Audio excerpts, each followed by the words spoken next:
улуулардан уккан кеп, урпактан урпак улайт дейт биз кыргыздарда. Андыктан байыртадан кыргыз эли кылымдан кылым карытып, нечен деген татаал доорлордон суурулуп чыгып, жашоонун эң оош кыйыш учурларында да жок болбой жашап келишкен. Байыркы римдиктер тарыхтын атасы деп атаган Геродот өзүнүн история деп аталган 9 томдук китеби бар. Мына ошол эмгегинде скифтер жөнүндө айтып келатып, алардын дагы бир аталышы сактар деп кошумчалай кеткен. Айтат, булар дейт өздөрүнүн үйлөрүн кийиз менен жабышат. Баштарына ошо кийизден жасалган баш кийим кийишет. Анын бээнин сүтүн жакшы көрүп ичет деген баягы маалыматты жазып калтырган. Эми ушуну окуганда эле үйлөрүн кийиз менен жабышат дегенде эле мындай айтканда боз үй эске түшөт. Баштарына кийизден жасалган баш кийим кийишет дегенде калпак эске түшпөй койбойт. Бээнин сүтүн жакшы көрүп ичет дегенде бул албетте баягы кымызды эске алабыз. Мына ушунун өзү эң алгачкы бир жазма маалыматтардын бири катары карасак болот. Себеби Геродот биздин заманга чейинки 5-кылымда жасаган байыркы грек тарыхчысы, жазуучусу. Мына ушунун өзү эле айталык, эгер 2,5 миң жыл мурун ушинтип жазып аткан болсо, Геродот жазганга чейин дагы боз үй бир канча кылымдарды басып өткөндүгүн, жашап келгендигин боол кылып билүүгө мүмкүн да. Жашоонун негизги өзөгү бул адамдын баш калкалоочу жайы болору бышык. Андыктан кыргыздардын жашоого ыңгайлуу болуучу турак жайы дал ушул биз сөз кылып жаткан кыргыз үйү. Аны биз боз үй деп да атайбыз. Боз үйдүн биз бир өзгөчөлүгүнө токтоло кетели да. Эмне себептен ушул үйдү көчмөн элдер ойлоп таап атышат. Анын бири мына биздин бабаларыбыз, көчмөн кыргыздар. Эмне себептен ушундай үйдү ойлоп тапканга эмне түрткү болду деген суроо туулат да. Боз үй көчүп конуу үчүн эң ыңгайлуу турак жай. Биринчиден бунун тигилиши. Муну адатта баягы кадимки баазы өзүбүз жашап аткан үйлөр сыяктуу, там үйлөр сыяктуу курат деп айтпайт, боз үйдү тигет деп коет.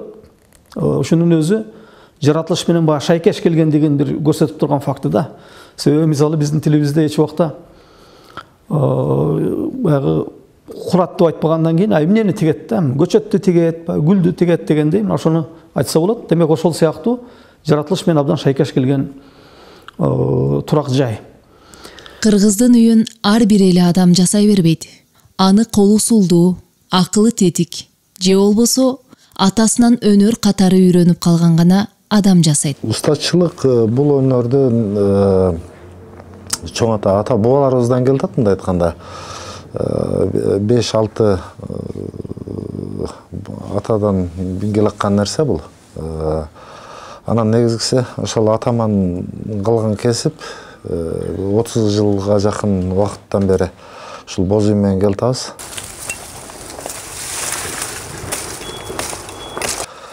Бул караталдан азыр бизге 250-300 штук керек болот бир кыргыз үйгө. Чоң кичинесине 5 канат, 6 канатына карап көбүрөөк кетет. Азыр биздин ууктук жыгачты көргөзүп берейин. Боз үйдүн сөөгүн кандай дарактан, кайсыл мезгилде жасоонун сырын терең өздөштүргөн нукура уста кылдат чеберчиликте жасабаса, ал эч натыйжа бербейт. Тескерисинче, өз нугун жоготуу менен купуя сырын айгинелей албайт. Негизинен күзүндө, анан жазында кыркылат. Кыркабыз. Жайында буларга жашай башташат.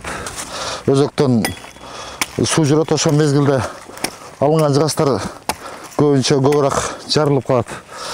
Ошон үчүн буну болушунча уйкуда мезгилде дагы кырса жакшы болот.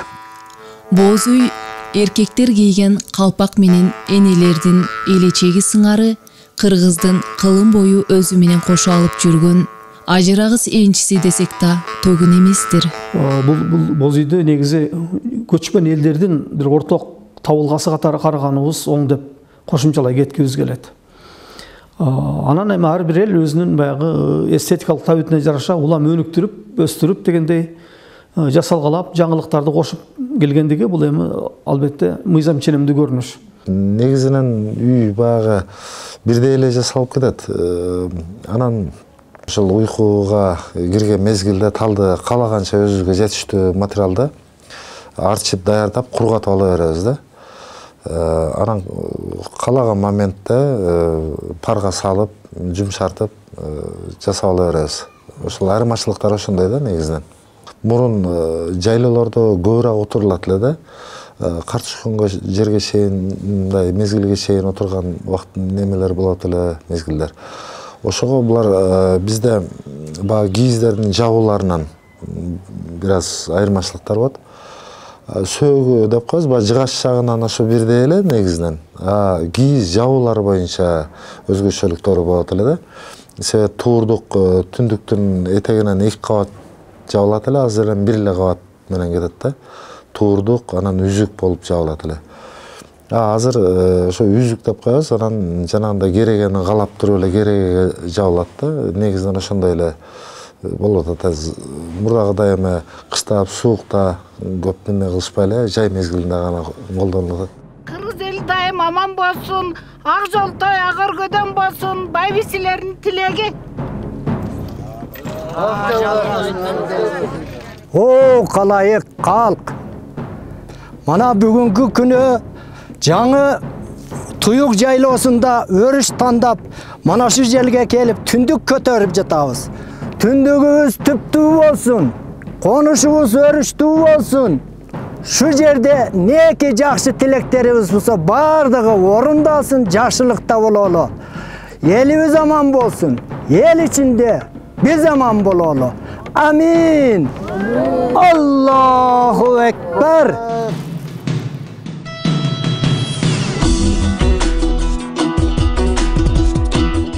Көчмөн дегенде боз үйдү, боз үй дегенде көчмөндү элестетет бүт дүйнө.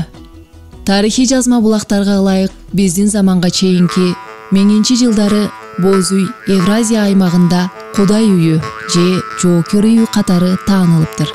Ошондон улам америкалык Голливуд кино чеберлери Кудайлар турмушун баяндаган Троя фильминде боз үйдү Ахиллестин ак үйү катары тасмага тарткан чыгар. Боз үйдүн жасалгалоосунда эбегейсиз түйшүктөр талап кылынат. Мисалы, айлап жылдап жан жаныбарлардын жүнүнөн жана терисинен жасалышы. Анын табигый таза экендиги ушул учурда да адамдарды таң калтырып келүүдө. Мун негизи койдун жүнүнөн алабыз. Мына күзгө айрыкча козунун жүнү күздөгү жакшы болот, кийизи тегиз. Мындай жүнү майын болгондуктан кийизи тегиз болот. Ошол койдун жүнүнөн жасалат. Муну ошо козуну кыркып алып, сабап, майда жууп, тазалап, анан кийин чийге жаткырып кийиз жасайбыз. Жасап алгандан кийин муну боекко салабыз. Кызыл, көк, ар кандай мына кара түстөр бар. Боеп, кургагандан кийин буга оймо боебуз мындай чызып туруп, мындай кештелеп. Чызып, анан тигип, өзүнүн кооздугуна жараша жээктерди басабыз. Мунун кооздоп бүткөндөн кийин кандай үйгө сасабыз? Мисалы үчүн мына неберелер ойногон үйгө сасаң, аябай мына натуралный дәрилик касиети күчтүү, сыз өткөрбөйт, чирибейт, жылуулукту сактайт. Жакшы касиеттери бар. Муну азыр мурда аз жасайт элек, азыр эми чекедене жасап келе атабыз. Бардыгыбыз эле. Бул негизи жакшы ысыкта. Мына каерде болсо көтөрүп сала берсең жыртылбайт да, пышык да болот. Буга манандай эле жип менен шырыйбыз колдо. Жээктерди басабыз, пышык болот. Жылуу. Көчкөндө мына жайлоолорго, кыргыз үйлөргө салынат. Мыймандар келгенде салынат. Бул өзү кооз көрүнөт, жакшы. Ала кийиздерди жасайбыз, мына бетиге, кийиздин бетиге жүндү түрлөп боеп алып, аны ана чийге салып уруп. Шону жасайбыз. Мына боз үйлөрдүн немесин жасайбыз, жабдыктарыны. Жип ийирип таар курабыз. Таарларга. Şoğunu eşip kırgız üylөрgө тигилетін бүт боолору. Bundan көп нерсе жасалат. Азыр суу кезинде арчып алган жакшы болот мындай жумшак. Алгач эле үйдүн сөөгүн кантип баштап, ананда заманга ылайык болсо да аны байыркы сынынан жана сапаттык жагынан алыстатпай кылдат чеберчиликте жасоо өзүнчө түйшүктүү экендиги усталарга гана таандыктай. Мен деле өзүм көп эле өзгөрткүм келбейт негизи. Бул кошумча бирдемкени кошуп андагым келбейт. Ошол кандай жасалса, ошондой эле кылып эле жасап туруп, анан бышыктыгы жагынан мындай маани берем көбүрөөк. Жыгачтарын бир аз негизги ошол үйдү кармап турган ошо сөөк болгон үчүн ошо жыгачына көбүрөөк маани берем да. Шамалда, жаанда, ар кандай шарттарда ошо туруп бере тургандай болчу. Биз азыр жел көзүн көктөп атабыз. Көктөгөнгө биз баягы биринчи терини жакшыраак тандаш керек буга. Уйдун териси, желательно семизирак өгүздүн териси болсо жакшыраак болот, бышыраак. Көптөгөн кылымдарды кечирген кыргыздын бул үйү катаал мезгилдерге туруштук берип, нечендеген жаратылыштын сыноолорунан өтүп келгени кыргыз элинде ушул күндөрдө да айтылып келүүдө. Көчүп конгон эл тоо таштарда, ойдуң чукурларда, ат жана топоз, төө өңдүү жан жаныбарларга бат эле үйдүн сөөгүн арта коюп, бир топ алыстарга да жүрүп кете беришкен. Үйдүн сөөгү эмне болгон чакта да сынып кетпестен көздөгөн жерлерине чейин жетип, анан бат тигилүүдө, бат чечилүүдө да өзгөчө мааниге ээ. Мына боз үйдүн жеңилдиги, боз үйдүн ушундай тиккенге, чечкенге абдан ыңгайлуулугу ошол көчмөндөр үчүн бул абдан зарыл өзгөчөлүгү болуп саналат боз үйдүн. Анан боз үй жаратылышка эч кандай зыян келтирбейт. Адамзат али темирди өздөштүрө элек мезгилде боз үйдүн ойлоп табылгандыгын көрсөтүп турат. Анан жасалган материалдардын бардыгы тең табигый материалдар. Эмне бул жыгач, адатта талдан жасашкан эме. Анан кийиз, мынакей. Анан дагы кошумча айтсам, бул анан көк деп коебуз. Эми көк дегенибиз терини кыргыздар ошо көк деп коет да. Мына ошол табигый айталык материалдардан жасалган боз үй бир адамдын өмүрүнө жете турган кызмат кылган. Мисалы үйлөнгөн мезгилде тигилген өргө анан өзү баягы баласын үйлөп небере көргөнгө чейин адамдын ошол мезгилге чейин ал адамга кызмат кылган. Мындайча айтканда 30-40 жыл кадимкидей кызмат кылган. Кыргыздын үйү, анын ар бир сөөгү не деген акылды талап кылып, ананда андагы үй жабдыктары чебер ууздардын колунан жаралып, ар бирине өзгөчө көңүл коюлуп жасалуусу эзелтеден бери эле кыргыздын канына сиңгендей. Муну таар деп коет негизи келип. Аны мен муну азыр көчкөнгө ылайыкташтырып кичинекей курдум. Кыргыз үйдүн керегелерини бириктириш үчүн кичинекей эле куруп койдум. Бул таар дагы башкача вариантын айтсам, бул биз 20 кулаш таар курушубуз керек болсо 20 килограмм жибирийбиз. 20 килограмм жибирип, онун ак, оңун кара кылып курабыз. Кыргыз үйлөргө, тутууларга боо согобуз 14 кулачтан, биз кулач эсептейбиз. Кулачтан 14 кулачтан мындай кылып ушундай размерде курабыз да. 2 бөлүп, 2 тутуудун башка көктөйбүз. Ошондо 4 тутуу болот. 4 тутууга 2ден канча болот? 10 болобу? 12 болобу. Ушундай кылып кыргыз үйлөргө, тутууларга боо согобуз. Боз үйдү бекитиш үчүн эң биринчи уукту байлайбыз да, уук бооду жүнүнөн ийрип өрөбүз, өрүп туруп уукту бекемдеп байлайбыз. Андан кийин уук бооду бекитиш үчүн мына уук тизгич болот. Бул уук тизгичти тизебиз. Бул бир 15-30 кулач болот да, бул уукту бекитип турат. Андан кийин мына бул тегирич болот. Боз үйдүн тегиричине согобуз. Бу да 20 кулач болот. Андан кийин мына бул жел бу неме чалгыч. Бул керегелерди бекитип турат чалгыч. Чалгыч тартып турабыз да байлайбыз. Ondan kийин мыналары кереге таңу. Кереге таңуду согобуз. Мынабысы кереге таңу экинчиси, анабысы оймо кереге таңу. Мына болсо тутуу баш деген болот. Үзүк кылабыз, кыргыз үйдүн тышын жабабыз. Жапкандан кийин ана мына тутуу болор согобуз мына. Тутуу баштарга, тутууларга 4-төн 8, 16 тутуу болот мыналарды. Буларды ар түр жиптен согобуз. Андан кийин мына түндүктүн тегереги да колду согобуз дагы папик коебуз. Бу да ошол неме болуш үчүн. Мына болсо жел буу. Мына жел буу болот.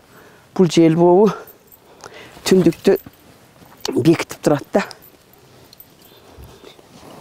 Мына жел буу болот. Мына жел буу түндүктү мындай кылып турабыз дагы жел бууду мына жактан алып келип туруп мына шамал памал болгондо мындай оягынан алып келип мына ягынан алып келип байлап туруп неме кылабыз. Басырык салабыз. Андан кийин мына кыргыз үйлөрдүн өзүнчө кош чабыктары болот. Кыргыздын кош чабыктары болот. Баштыктары болот, кош чабык, мына кош чабык. Булар эң мурдагы кош чабыктар. Мен энем эң чебер болгондо мурда. Өтө чебер болгон. Мен ошо кичинемде энемден кошо кылышып үйрөнүп, мына ушуларды тигип энемден үйрөнгөнмүн. Энем кылгандар мына ушул. А мына кийизден кош чабык. Мына кийизден баштык. Андан кийин мына согулгандардан мына неме сумкалар болот. Мына алар болсо кооздош үчүн папиктар болот. Үйлөрдү кооздойбуз да, коозду папиктарды кылабыз мындай өрүп туруп эле, ешип туруп эле. Андан кийин мына бу да кош чабык, баштык, ана мына идис салгыч, пияла салгыч, мыналарга пиялар салат. Мынага чайник салат, мыналарга кеселер салат. Андан кийин мына ашкана. Оң жагы эр жак, анан сол жагы эпчи жак деп айтылат дейт дагы.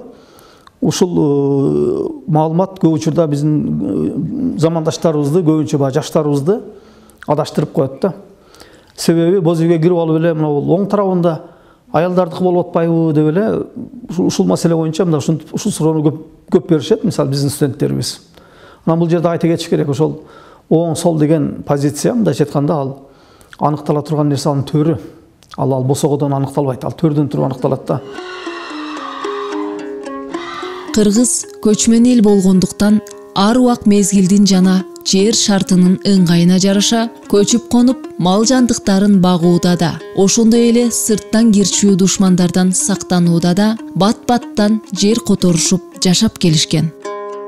Боз үй өзү 3 бөлүктөн турат.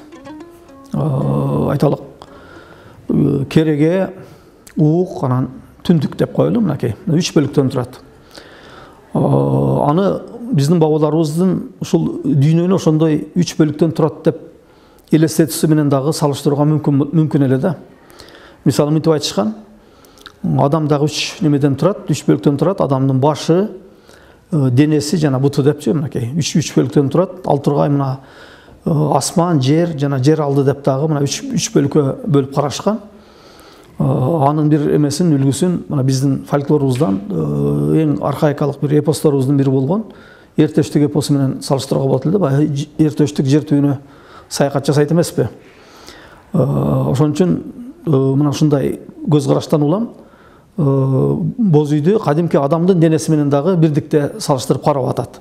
Үзүгү жабыла элек боз үйдүн ичинде жатып алып көктө карай турган болсоң, ошол түндүккө сайылган ууктар ошо күндүн нурларын элестетет. Анын үстүнө ошол негизинен эң идеалдуу түс катары ошол боз үйдүн сөөгүнүн, мына дагы азыр байкап эле айтып атам, боз үйдүн сөөгү деп адам катары жыгачы дебестен аны сөөгү деп айтабыз да.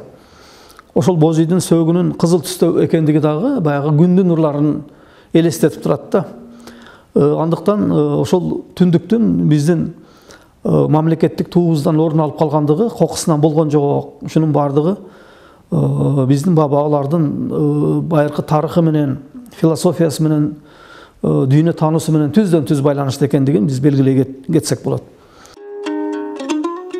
Учурда кыргыз үйдү жайлоолордо эле эмес, заманбап той мааракелерде, салтанаттуу кечелерде да колдонушуп келишет. Негизинен кылым карыткан кыргыз үйдө ар бир кыргызмын дегендин жан дүйнөсү жашап келери бышык.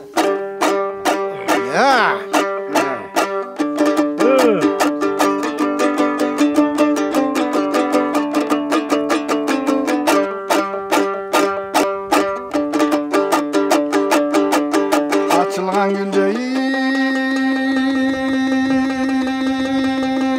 terk etip hey aydan bir geldin o güleyim hep berekelli ak kövük çaçıva duylaganda saydan bir geldin güleyim alması duşu tökülgönde çaydan bir geldin güleyim